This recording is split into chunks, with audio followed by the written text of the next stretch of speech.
A história de Adão e Eva, parte 1. Esta história famosa é frequentemente mencionada nas conversas do mundo, mas de alguma forma raramente estão corretas. Talvez você esteja ouvindo-a pela primeira vez, talvez pela milésima vez, mas é mais importante ter a história correta. Ninguém gosta de ter suas palavras repetidas de forma errada, porque desse modo as pessoas entendem a mensagem de maneira equivocada. Para começar, Deus plantou um belo jardim no Éden quando ele criou o mundo, e ele havia arranjado árvores bonitas, muitas delas com frutas boas para comer. No centro, ele havia colocado a maravilhosa árvore da vida. Ele também colocou a árvore do conhecimento do bem e do mal no jardim. Esta era a única árvore cujo fruto Deus havia dito para não comer. Que lugar maravilhoso para Adão e Eva desfrutarem e cuidarem. Tudo isso era prazer para eles, não trabalho, e não lhes custava nada. Mas sempre há um mais enquanto Satanás estiver na terra. E isso também inclui hoje. Mas Satanás é um odiador de Deus e de tudo que Deus ama, e isso inclui você e eu. Satanás era, sem dúvida, muito bonito e não uma criatura rastejante e sem pernas como as cobras são hoje. Ele veio perguntar a Eva se Deus havia dito que eles não podiam comer de todas as árvores do jardim. Agora, este mandamento foi dado a Adão, mas ele certamente havia contado a Eva. Será que ele não contou direito?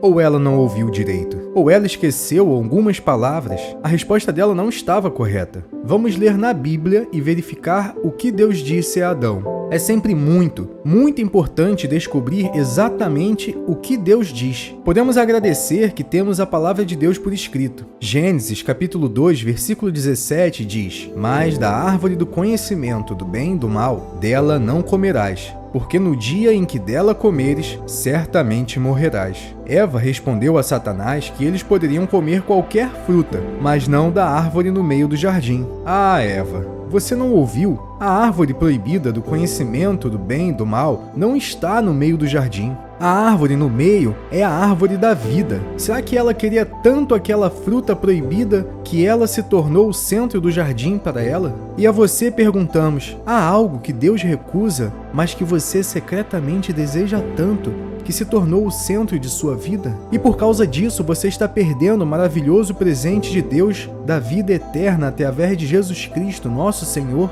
O erro de Eva é muito antigo, repetido em muitas vidas hoje. E então ela acrescentou: Deus disse, não comereis dela, nem nela tocareis, para que não morrais. Será que ela quis dizer que havia uma possibilidade de ela morrer?